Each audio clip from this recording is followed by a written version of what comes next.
In this video, we'll learn about planning and starting a WordPress prototype. When I start a new theme prototype, I always like to start with vanilla HTML and CSS.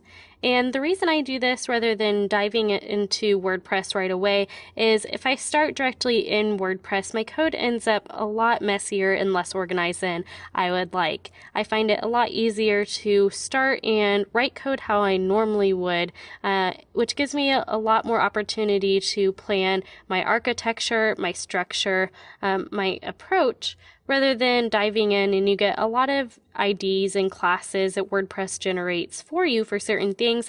And if I use those, sometimes I end up with very specific, kind of messy code, which makes me sad and makes other people sad because no one likes messy code. So it's always better, I think, to start simply. So that's what we're going to do.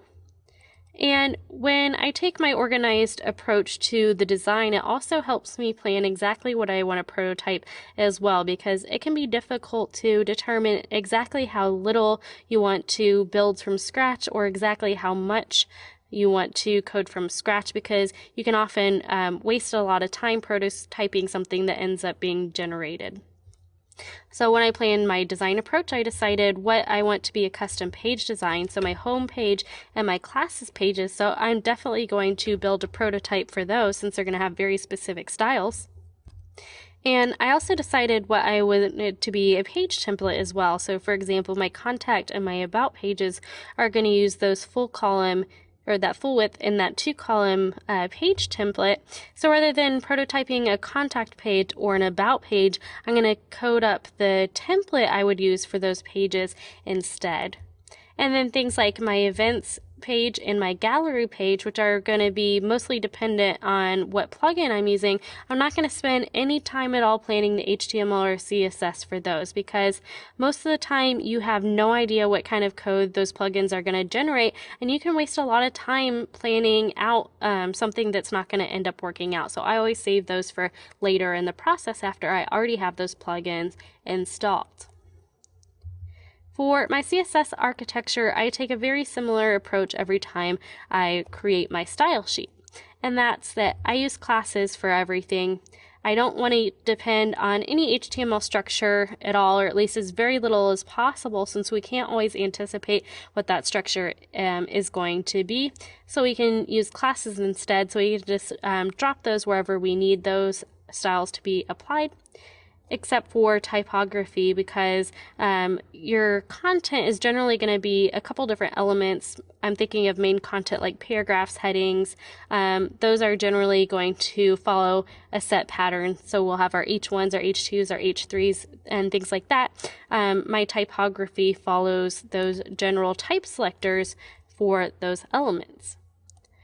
And for my actual classes names, I follow a specific structure for naming my rules as well. So I usually use a .class-name structure, which keeps me very organized and consistent with how I'm naming things. And then if I have a more specific class, so I'd use .class-name for something. So for example, if I'm styling a button, I'd call it .button. But let's say I was coding up something much more specific, like the hero area of my homepage, which we see in my mockup is that large image. I would follow a .page-module structure. So I'd call that .home-hero. So my page is the home page, and the part of that page it is the hero area. So .home-hero. That way, when I'm reading through my style sheet later on, I know exactly what something is for by how it's named. It keeps me nice and organized, and also makes it easier to maintain for the future. For my actual style sheet, I also follow a consistent approach as well. So starting at the top of my style sheet, I add a CSS reset or a normalize. So I set everything to a baseline consistent level of styles. And then I follow that by adding my typography style. So I use a type scale for every website I create. So I go ahead and drop that in. And then I add my global styles, my template styles, and then my specific page styles like my home page and my classes page. So I start at the top with my least specific styles down to my most specific styles. That way we're just following the natural order of the cascade in CSS, and we have a nice consistent, organized architecture approach for our CSS styles.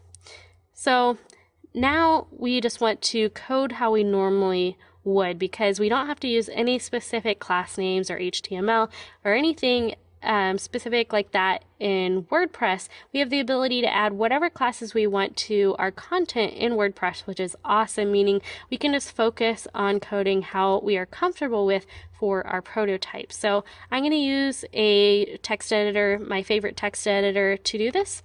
I'm just using Brackets text editor, but you can use whatever text editor you want. And I created a folder for my prototype. I'm just calling it prototype, but you could call it Glass Eye Prototype or whatever you want, which is the name of our fictional brand. And then in here, I'm going to drop in an HTML page for every page I want to prototype for my WordPress site. So I'm going to come in here in the file pane and right click to add a new file. And then I'm going to add my home page, which I'm going to call index.html. And then I'm going to add my classes page, so classes.html. And then we discussed how we weren't going to do the contact or the about page because those are going to use templates. So I'm going to create files for those templates rather than this specific page. So I'm going to call this a full width template. And then I would add my 2-column template. And then for my style sheet, I'm going to do something a little bit different. Normally I'd create a folder called styles and I'd add all of my style sheets inside of that.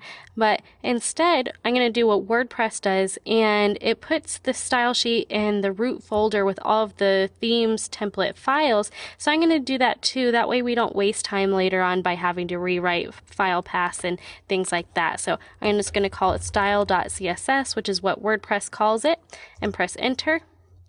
And then in our next video, we're going to go over the prototype I created that will be turning into our WordPress theme.